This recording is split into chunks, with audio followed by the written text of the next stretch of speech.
Hi Little Flames! Welcome back to my channel! Diba? Thank you sa mga nanood ng last na video upload ko about sa altar, about sa knowing yourself. And right now, on this specific vlog, we're going to answer questions. Mga tanong na madalas na tinatanong sa mga witchcraft practitioner na tulad namin. Okay? Simulan na natin. Unang tanong. Ano ang nag-udyok sa'yo na pasukan yung occultism? Or ano yung motivation? Well, walang nag-udyok. Walang nag-udyok. I just knew since I was a kid na iba yung paniniwala ko, hindi para sa iba. Though I totally respect other people's religion, it's just that bata pa lang siguro mga 5 years old, may isang pangyayari doon na na ang mom ko kasi taga Pampanga siya. Pagkatapos, yung pamilya nila, alam niyo yung mga naglalako ng mga items sa mga bahay. So, may isang painting doon. I thought it was Jesus Christ kasi baby siya. Tapos kumakain ng honey sa milk. Nung nalaman ko, si Krishna pala yun. Tapos may ulo ng, may isang god na ang ulo niya, elepante. Na ako sa curious, bakit naging elepante? At bakit hindi kinatatakutan. Alam mo yung gano'n? Kasi sa atin, kakaiba na yan matatakot na tayo sa itsura. Then may reason pala. So, doon ako nag-discover na iba't iba pang mga beliefs and iba't ibang religious practices sa buong mundo. So, ayun, inisa-isa ko siya. Second question, paano mo nalaman kung anong path? Wicca, Hermeticism, Chaos Magic. Yung Chaos Magic, actually, parang recent ko lang siya na encounter. But with Wicca, medyo may idea ako doon. Kasi yun din yung mga unang books na nabasa ko. But right now, I am more of sa traditional. I mix traditional witchcraft and I'm into knowing kung ano yung sinimulan natin bilang Filipino, yung practice natin, yung animism. And yun, infernal practice. Kailangan ba natural yung gift o talent para maging isang practitioner or maaari ba itong matutunan ng kahit na sino? Pagdating sa question na yan, ang gift, naniniwala ko, may mga tao talaga na born gifted. It has something to do with kung paano sila or kung paano yung mga physiology. Basta physical. Hindi ko nabubulol ako. Physiology? There. May mga, kasi naniniwala ko na yung katawan natin, yung talaga yung receptor Yun yung receptor ng mga psychic na mga information. So, there are people who are gifted. And there are people din naman na kailangan pa-practicein. And alam ko, naniniwala ako na natututunan siya dahil may mga student ako dati na walang alam into, alam mo yun, magugulat ka after weeks, magagaling na. Mga ganun. Anong maling akala or anong pinakamalaking misconception ng mga tao about the craft? I think yung pinakamali that we are anti-Christ or we are anti-church. We're not. Hindi kami.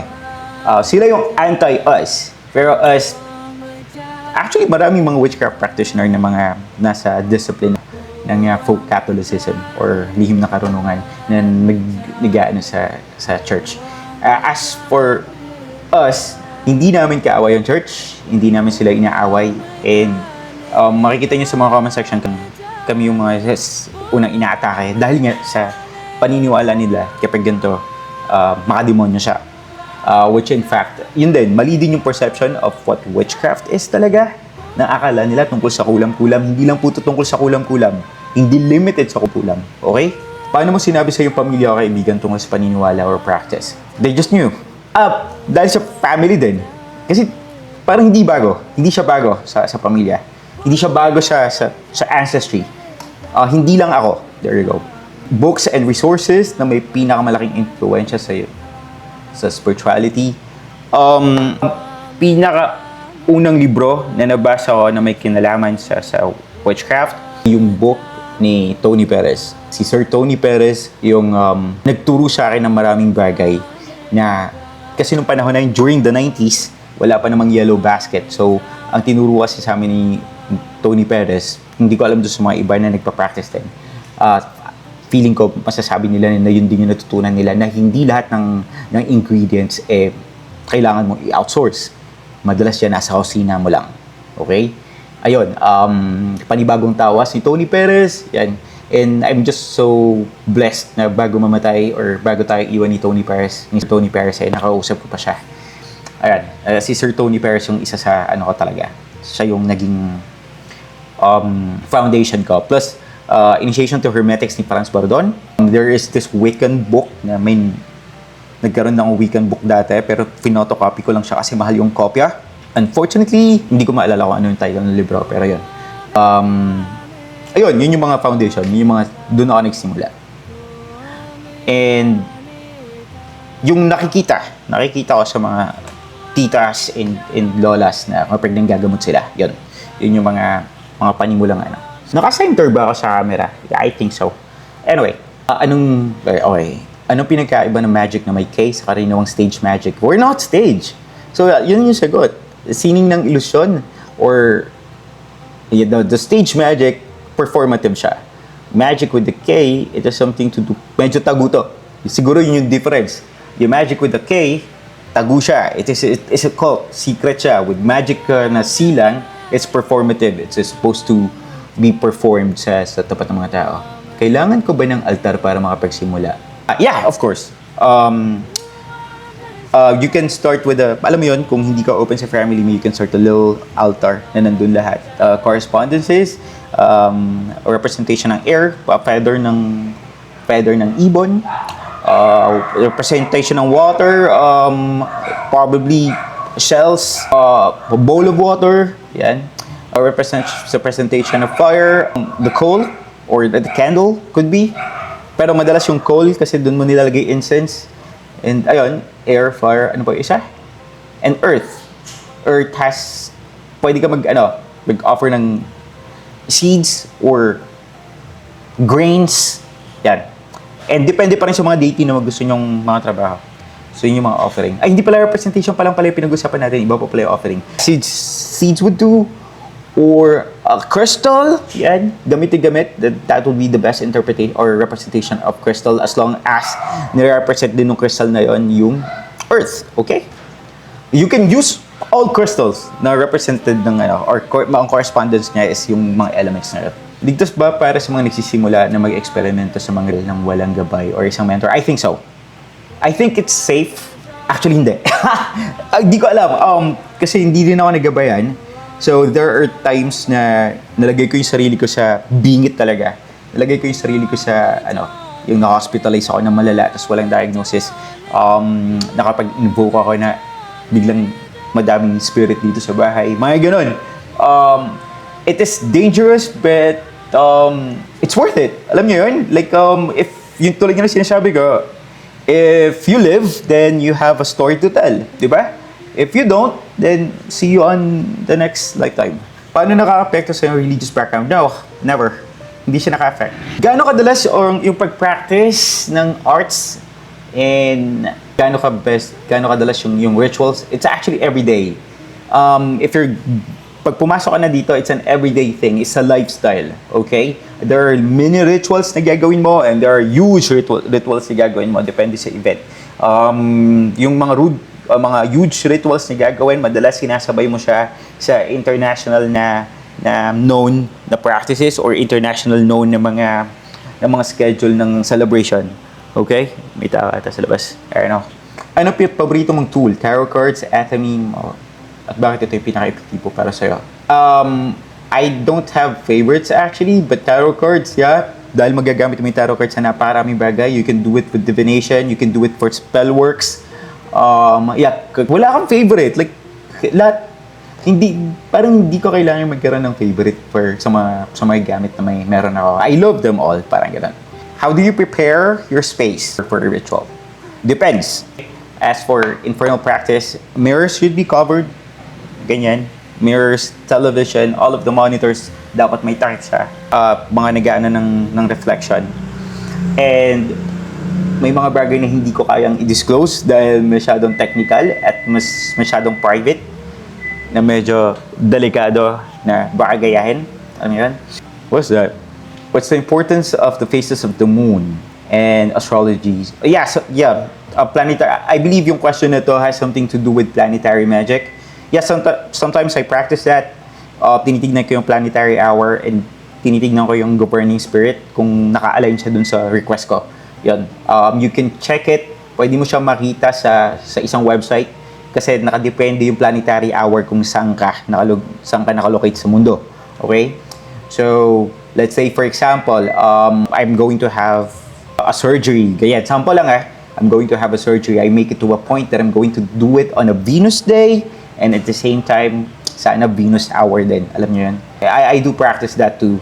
How did you know? Or how would you know if a spell works? What is the most complicated ritual na nagawa mo na? Dedication. It was really, really hard. It was really, really tiring. Pero, ang indication na nag-work siya is after yung ritual, you feel light and you will feel you would feel na charge ka.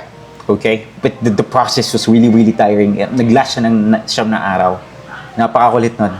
Do you use plants, herbs, and essential oils? Paano ka namimili? Okay.